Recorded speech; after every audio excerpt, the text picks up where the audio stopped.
ஓம் சக்தி. என் அன்பு தங்க பிள்ளையே, இங்கிருக்கிற உன் மனதின் வலி, உன் உள்ளத்துக்குள் எரிகிற கேள்வி, நான் யாருக்காக அம்மா வாழ்கிறேன்? எனக்காக யாருமே இல்லையா? என் கஷ்டத்தை யாரும் புரிந்து கொள்வதில்லையே.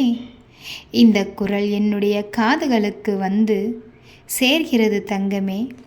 அதனால்தான் இன்றைய அருள் வாக்கில் அந்த வழியையே பிடித்து உனக்கு வழிகாட்டப் போகிறேன். பிறப்பு எதற்காக? இதுதானே உன்னுடைய பல நாள் கேள்வி. என் செல்ல பிள்ளையே, இந்த பூமிக்கு நீ வந்தது யாருக்காகவோ அல்ல. உன்னுடைய வாழ்வு, உன் ஆன்மாவின் பயணம். நீ வந்தது உன் வினைகளை தீர்க்கவும், உன் உள்ளத்தை சுத்தப்படுத்தவும், உன் ஆன்மாவை வெளிச்சமாக்கவும் தான். நீ நினைக்கிறாய், நான் இவர்களுக்காக, அவர்களுக்காக, என் குடும்பத்துக்காக, என் பிள்ளைக்காக என்று. ஆனால் உண்மையில் யாருக்காக நீ வாழ்ந்தாலும் இறுதியில் நீ உன் வாழ்வின் பாடத்தை தான் கற்றுக்கொண்டு போவாய்.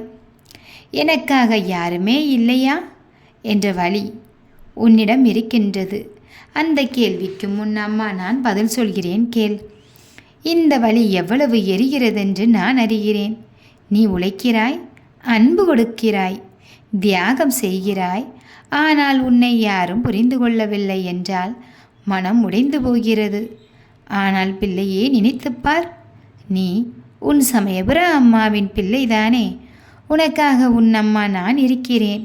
உன்னை யாரும் கவனிக்காத போதும் உன் கண்ணீரை நான் எண்ணி வைத்திருக்கிறேன். உன் வலியை நான் தான் சுமக்கிறேன். பிறர் புரிந்து கொள்ளவில்லை என்றால், உனக்கு நெருங்கியவர்கள் உன்னை கவனிக்கவில்லை என்றால், அதற்காக உன் வாழ்வின் அர்த்தத்தை இழந்து விடாதே.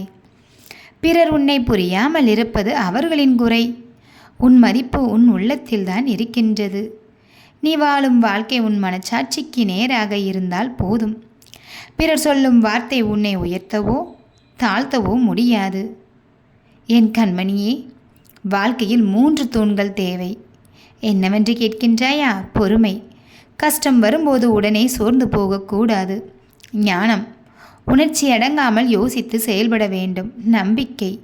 பிறர் உன்னை விட்டு போனாலும் நான் உன்னை விட்டு போக மாட்டேன் என்று நீ நம்ப வேண்டும். சரி, இப்பொழுது நேரடியாக பதில் சொல்கின்றேன். நான் யாருக்காக வாழ்கிறேன்? இந்த கேள்விக்கு உன் வாழ்வின் முதல் காரணம் நீயே. உன் உடம்புக்கும் உன்னுடைய உள்ளத்துக்கும் நீ பொறுப்பு. நீ நல்லபடி வாழ்ந்தால்தான் பிறருக்கு நன்மை செய்ய முடியும்.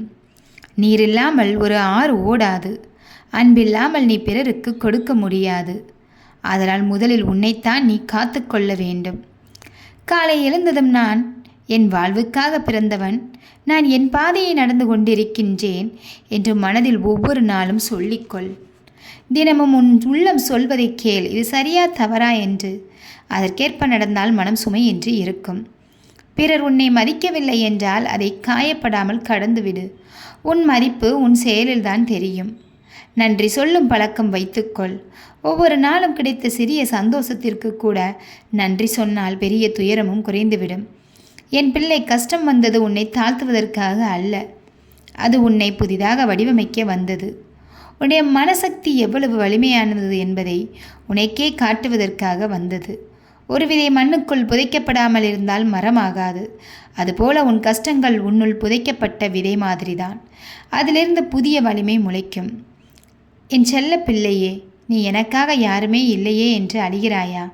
அப்படி அழாதே. நான் உன்னோடு இருக்கின்றேன். உன் கண்ணீர் விழும் முன்பே அதை துடைக்கின்ற ஒரு அம்மாவாகத்தான் நான் இருக்கின்றேன். உன் வழி சொல்வதற்கு வார்த்தைகள் இல்லை என்றாலும் உன் இதயத்தின் ஆழத்தை நான் கேட்கின்றேன். உன் வாழ்வு வீணல்ல. உன் பயணம் வெறும் சுமை அல்ல. அது உன் ஆன்மாவின் உயர்வு. பொறுமையோடு வாழ வேண்டும். ஞானத்தோடு நடக்க வேண்டும். உன் மனச்சாட்சியை துரோகம் செய்யாதே. அப்போதுதான் நீ உண்மையில் புரிந்து கொள்வாய். நீ யாருக்காகவோ அல்ல, நீயே உனக்காக வாழ்கிறாய்.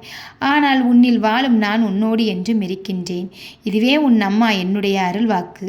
நீ எங்கு சென்றாலும் என் அன்பும் என் கருணையும் உன்னை வழிநடத்தும் கண்மணியே.